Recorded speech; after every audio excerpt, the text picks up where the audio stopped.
Hello दोस्तों, स्वागत है आप सभी का। आज के इस वीडियो में हम पढ़ने वाले हैं मध्यकालीन भारत के इतिहास से संबंधित महत्वपूर्ण प्रश्न उत्तर, जो कि किसी भी कंपटीशन एग्ज़ाम में पूछे जाने की संभावनाएं हैं। तो वीडियो को अंत तक देखते रहिएगा। चलिए आज का यह वीडियो शुरू करते हैं। पहला प्रश्न है, किस युद्ध को विजयनगर साम्राज्य के शानदार युग का अंत माना जाता है? इसका करेक्ट आंसर है ऑप्शन सी, तालीकोटा का युद्ध। अगला प्रश्न है, किस यात्री ने तालीकोटा युद्ध 1565 के बाद विजयनगर साम्राज्य का भ्रमण किया और इस राजकीय नगर के विनष्ट वैभव पर टिप्पणी की? इसका करेक्ट आंसर है ऑप्शन डी, सीजर फ्रेडरिक ने। अगला प्रश्न है, विट्ठल स्वामी का मंदिर किस देवता को समर्पित मंदिर है? इसका करेक्ट आंसर है ऑप्शन ए, विट्ठल के रूप में विष्णु को। अगला प्रश्न है, किस मंदिर की भीतरी दीवारों पर रामायण के दृश्य उत्कीर्ण किए गए हैं? इसका करेक्ट आंसर है ऑप्शन बी, हजारा राम स्वामी मंदिर को। अगला प्रश्न है, मदुरै का मीनाक्षी मंदिर का निर्माण किसने कराया था? इसका करेक्ट आंसर है ऑप्शन सी, मदुरै के नायकों ने। अगला प्रश्न है, शैवों का अजंता किसे कहा जाता है? इसका करेक्ट आंसर है ऑप्शन ए, लिपाक्षी को। अगला प्रश्न है, वीर पांचाल का अर्थ क्या है? इसका करेक्ट आंसर है ऑप्शन बी, दस्तकार वर्ग।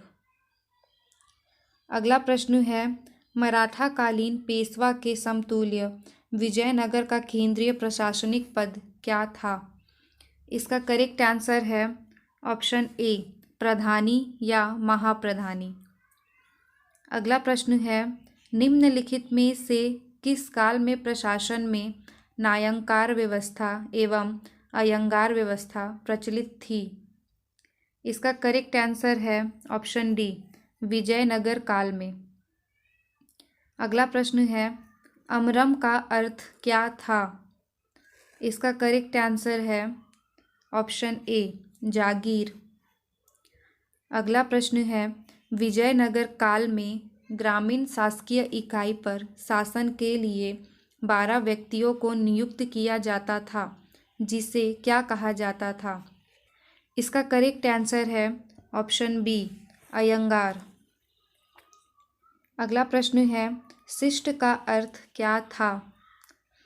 इसका करेक्ट आंसर है ऑप्शन ए, भूमि कर। अगला प्रश्न है, विजयनगर साम्राज्य में सैनिक विभाग किस नाम से जाना जाता था?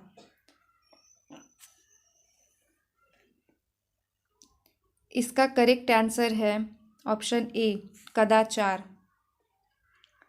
अगला प्रश्न है, तेलुगु के कवित्रय में शामिल नहीं था। इसका करेक्ट आंसर है ऑप्शन डी, तिरुवल्लुवर। अगला प्रश्न है, खानदेश राज्य का संस्थापक कौन था? इसका करेक्ट आंसर है ऑप्शन ए, मालिक रजा फारूकी। अगला प्रश्न है, तैमूर लंग के आक्रमण के बाद गंगा की घाटी में स्थापित होने वाला राज्य कौन सा था? इसका करेक्ट आंसर है ऑप्शन ए, जौनपुर।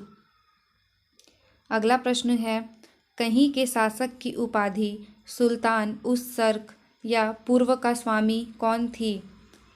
इसका करेक्ट आंसर है ऑप्शन ए, जौनपुर। अगला प्रश्न है, मालवा के किस शासक के शासनकाल में मालवा राज्य का विलय अकबर द्वारा मुगल साम्राज्य में कर लिया गया? इसका करेक्ट आंसर है ऑप्शन डी, बाज बहादुर। अगला प्रश्न है, अहमदाबाद की स्थापना किसने की? इसका करेक्ट आंसर है ऑप्शन ए, अहमद शाह प्रथम ने। अगला प्रश्न है, महमूद बेगड़ा किस राज्य का प्रसिद्ध सुल्तान था? इसका करेक्ट आंसर है ऑप्शन बी, गुजरात का। अगला प्रश्न है, कश्मीर के प्रसिद्ध शासक जैन उल आबिदीन ने महाभारत, राजतरंगिणी आदि संस्कृत ग्रंथों का अनुवाद किस भाषा में करवाया? इसका करेक्ट आंसर है ऑप्शन सी, फारसी में। अगला प्रश्न है, कश्मीर के किस शासक को कश्मीरी बड़शाह या महान सुल्तान के नाम से करते हैं? इसका करेक्ट आंसर है ऑप्शन ए, जैन उल आबिदीन।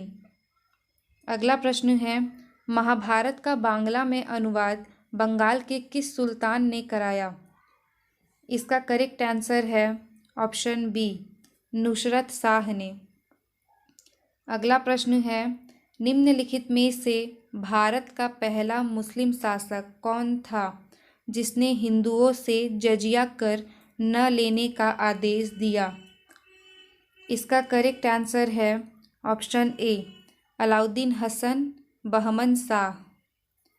अगला प्रश्न है, किस बहमनी शासक ने प्रसिद्ध सूफी मुहम्मद गेसुदराज या बंदा नवाज को भू अनुदान किया? इसका करेक्ट आंसर है ऑप्शन बी, ताजुद्दीन फिरोज। अगला प्रश्न है, बहमनी साम्राज्य को किसने चरमोत्कर्ष पर पहुंचाया? इसका करेक्ट आंसर है ऑप्शन सी, महमूद गावा ने। अगला प्रश्न है, टोडरमल का पूर्वगामी किसे कहा जाता है? इसका करेक्ट आंसर है ऑप्शन ए, महमूद गावा को। अगला प्रश्न है, बहमनी साम्राज्य का कितने राज्यों में विभाजन हुआ? इसका करेक्ट आंसर है ऑप्शन डी, 5।